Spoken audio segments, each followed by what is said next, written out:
পথিক অবিচল থেকে আমার মরণ যেন হয়। আলহামদুলিল্লাহ বলেন।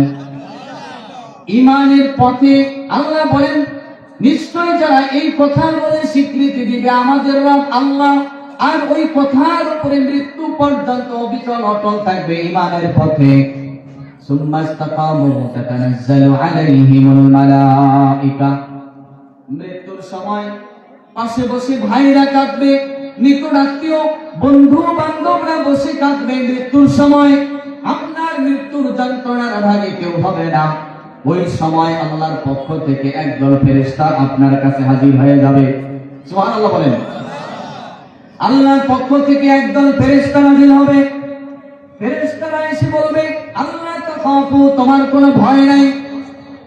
তোমার কি নাই? তোমার কোনো ভয় নাই। ঈমানের উপর অবিচল অটল থাকার কারণে ফেরেশতারা মৃত্যুর সময় এসে হাজির হয়ে বলবে আল্লাহ তাখাফু, তোমার কোনো ভয় নাই। একটু পরে মারা যাওয়ার পরে তোমার ওই অন্ধকার কবরে রেখে চলে আসবে, তুমি ভয় পাচ্ছ? না না, কোনো ভয় নাই। সুবহানাল্লাহ বলেন না। কোনো ভয় নাই। এই যে আমরা তোমার দুনিয়াতে এসেছি, আমরা তোমার সঙ্গে কবরে যাব। সুবহানাল্লাহ। কোনো ভয় নাই। ওয়ালা তাহজানু, তোমার কোনো চিন্তা নাই। তোমার সন্তান পরিবার আহাল এগুলার কেফালাতের দায়িত্ব স্বয়ং আল্লাহ তাআলা নিয়ে নেবেন। কত বড় কথা! কবরের চিন্তা ফেরেশতারা এসে বলতেছে কোনো চিন্তা নাই, কোনো ভয় নেই, কবরে ভয় নেই।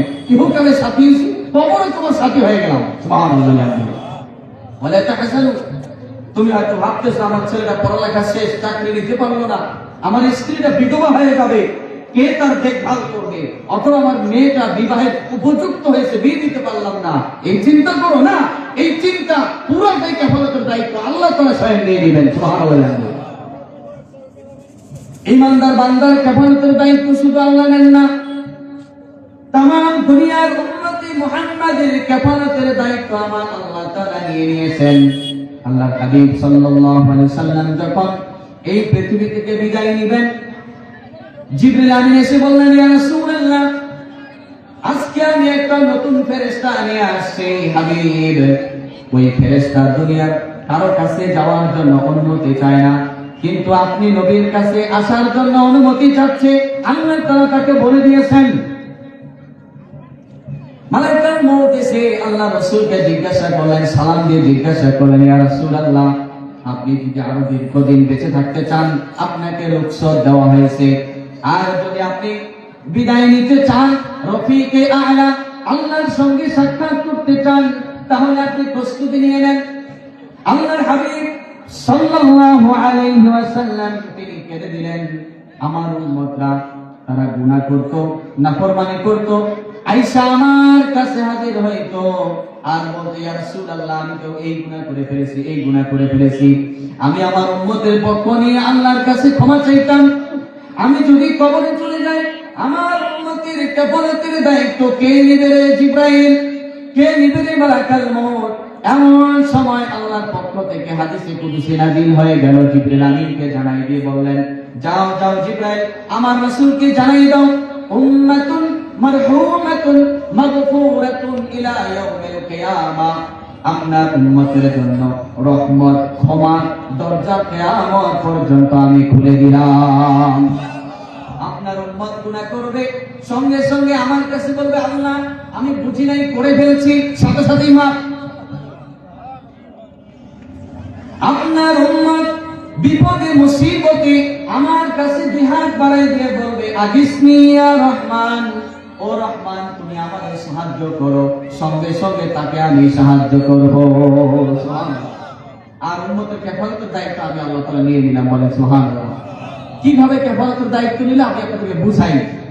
অন্যান্য নবীদের উম্মতরা গুনাহ করলে গায়বী আওয়াজ দিয়ে আল্লাহ তাআলা জানাই দিত এই বান্দা এই গুনাহ করছে, সমাজে কোনো ধলাই খাইতো। আপনি আমি যে গুনাহ করি এটা আল্লাহ জানাই দিতে কাউকে? সুবহানাল্লাহ বলবেন না? কার ওসিলায়? রাসূলুল্লাহর ওসিলায়। আল্লাহ রাসূল বলছে আল্লাহ আমার উম্মত গুনাহ করবে, নাফরমানি করবে, এটা কিন্তু অন্য নবীদের উম্মতের মতো ফ্লাশ করে দাও, আমার উম্মতের বাঁচার উপায় নাই। অন্যান্য নবীদের উম্মতরা যদি গুনাহ করতো, গায়বী ইলহাম আসতো আর জানাই দেওয়া হতো এই বান্দা এই গুনাহ করছে, এই গুনাহ করছে। কিন্তু আমাদের বেলায় আল্লাহ তাআলা সব কিছু গোপন করে রাখছেন, কারণ তার নাম হলো সাত্তার। সাত্তার মানে হলো দোষ ত্রুটি গোপনকারী আল্লাহ। সাত্তার মানে কি? আল্লাহর একটি নাম সাত্তার আছে না? আল্লাহর 99টা নামের মধ্যে একটি নাম হলো সাত্তার, যে নামের অর্থ হলো দোষ ত্রুটি গোপনকারী। দোষ ত্রুটি গোপনকারী আমার আল্লাহ তার বান্দাকে নিজ হাতে তিলে তিলে 10 মাস 10 দিন মায়ের গর্ভে মায়ের রেহেমের মধ্যে তৈরি করেছেন। কোনদিন মায়ের কাছে জিজ্ঞাসা করে নাই এ বান্দি তোর ছেলেরে বানাবো কেমনে কেমনে বানাবো দেখাই দে, কোনদিন আল্লাহ জিজ্ঞাসা করে নাই, করছে? করে নাই। আমার মায়েরা আপনাদেরকে কোনদিন আল্লাহ তাআলা জিজ্ঞাসা করে নাই।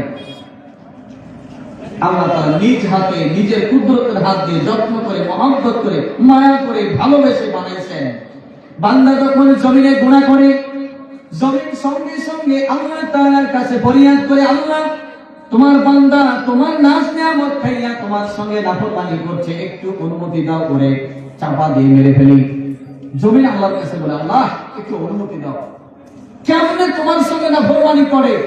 এই সূর্যের আলো, চাঁদের স্নিগ্ধ আবহাওয়া এবং অক্সিজেন বিনা পয়সায় আল্লাহ তাআলা বডিতে কত লক্ষ মিলিয়ন বিলিয়ন ডলারের সম্পদ দিল, এত কিছু দেওয়ার পরও আপনি রবের সঙ্গে কেমনে নাফরমানি করে? আল্লাহ আমি জমিনকে একটু অনুমতি দাও, আমি ফেরে গিয়ে তাকে গ্রাস করে নেই। আল্লাহ তাআলা বলতেছে জমিন রে, করে তো আমি নিজে বানিয়েছি। একটা কামার একটা মাটির হাড়ি পাতিল বানাইতে গিয়েও যখন বানানো কমপ্লিট হয়ে যায়, সে স্বেচ্ছায় এটাকে ভাঙতে চায় না। একটা কামার যদি তার মাটির হাড়ির পাতিল বানানোর পরে নিজে স্বেচ্ছায় ভাঙতে না চায়, আমি 10 মাস 10 দিন নিজের কুদরতের হাত দিয়ে বানাইলাম, পরে কেমনে ধ্বংস করিলে মাটি? সুযোগ দে, দেখে নি আমার কাছে ফিরে আসে কিনা। আমার কাছে যদি ফিরে আসে, মুহূর্তের ভিতরে তার গুনাহ সব মাফ করে দেবো। বলেন সুবহানাল্লাহ। সহিহ বুখারী বাদাউল খালক, সহিহ বুখারী বাদাউল খালক এক অধ্যায়, এখানে হাদিস এসেছে। রাসূল করিম সাল্লাল্লাহু আলাইহি ওয়াসাল্লাম বলেছেন, আল্লাহ তাআলা বলেছেন ইন্না রাহমাতি গালাবাত আলা গাদাবি। আল্লাহ বলেন আমার রাগ আছে, আমার প্রেম আছে। আল্লাহ কি আছে? রাগও আছে, প্রেমও আছে। আমাদের মধ্যে কি রাগ আর প্রেম নাই? বলেন। আমাদের মধ্যে যেমন রাগ আছে প্রেম আছে, এটা আল্লাহ সরাই দিয়েছে। সুবহানাল্লাহ বলেন। আল্লাহ বলতেছে আমার মধ্যেও রাগ আছে প্রেম আছে, তবে রাগের চেয়ে প্রেমের পরিমাণটা বেশি। কেন? আমার বান্দা যখন নাক আর কপাল, দুই হাতের তালু আর দুইটা হাঁটু দিয়ে যখন আমারে সেজদা দেয়, সেজদা দিয়ে যখন বলে সুবহান রাব্বিয়াল আ'লা, কি বলে? সেজদা তসবিহ কি বলেন বাবা?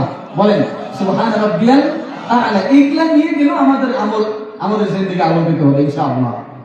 সেজদায় গিয়ে বান্দা যখন বলে সুবহান রাব্বিয়াল, বলেন সুবহান রাব্বিয়াল আ'লা, দুই হাতের তালু, দুই হাঁটু আর নাক আর কপাল দিয়ে যখন বান্দা জমিনের মধ্যে সেজদা দেয় আর বলে সুবহান রাব্বিয়াল আ'লা, বান্দা গেল সবচেয়ে নিচে আর আমি আল্লাহকে বলো আমি নাকি সবার উপরে।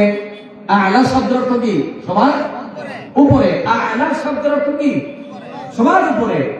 আল্লাহ বলেন বান্দা আমার সবার নিচে, সবচেয়ে নিচে গিয়ে আমাকে বলতেছে আমি নাকি সবার উপরে। তা আমি যদি সবার উপরে হই, ওরে কেমনে গুনাহগার রাইখি, সঙ্গে সঙ্গে আমি তারা মাফ করে দিয়ে দেই। আহাব্বু ইলাইয়া খাসলাতানি মিন আবাদি, বান্দার দুইটা খাসলত আল্লাহ তাআলা সবচেয়ে বেশি পছন্দ করে। কয়টা খাসলত? বলেন কয়টা খাসলত? দুইটা খাসলত অভ্যাস বড় পছন্দ করে। এক, বান্দা যখন সেজদা দেয়, এটা আল্লাহ বড়। আল্লাহ যতই রাগান্বিত থাকুক আল্লাহ সহ্য করতে পারে না। সুবহানাল্লাহ বলেন। বান্দা যখন সেজদা দেয় আল্লাহ তখন আর সহ্য করে থাকতে পারে না। বান্দার সেজদায় আল্লাহ ফিরে আসে। বান্দা যখন সেজদা দেয় আল্লাহ তোমার সঙ্গে সঙ্গে তার কাছে হাজির হয় আর বলে উদউনি আস্তাজিব লাকুম, আমার কাছে কি চাবে চা, আমি এখনই দিয়ে দিব। আর 2 নাম্বার হলো বান্দা যখন দুই হাত বাড়ায় দিয়ে আল্লাহকে বলে আল্লাহ আমি অপরাধী, আল্লাহর কাছে হাত বাড়াই দিয়ে বলে, আল্লাহ আমি অপরাধী, আমি বুঝি নাই, দুনিয়ার মোহে পড়ে, বন্ধুদের পাড়ায় পড়ে, শয়তানের ধোকায় পড়ে আল্লাহ আমি অপরাধ করে ফেলেছি, গুনাহ করে ফেলেছি, আল্লাহ তুমি আমারে মাফ করে দাও। তখন তার হাতের যে রেখাগুলি আছে, এই রেখাগুলি আমার আরশে আজিমের, যেমন রিমোট, টিভির রিমোট আছে না, টিভি দেখার সময় কোড নাম্বার থাকে না রিমোটের ভিতরে, এখানে রিমোটে চাপ দিলেন যে এটা আমি এফএম টিভি দেখবো, বিটিভি দেখবো, এর কোড থাকে না।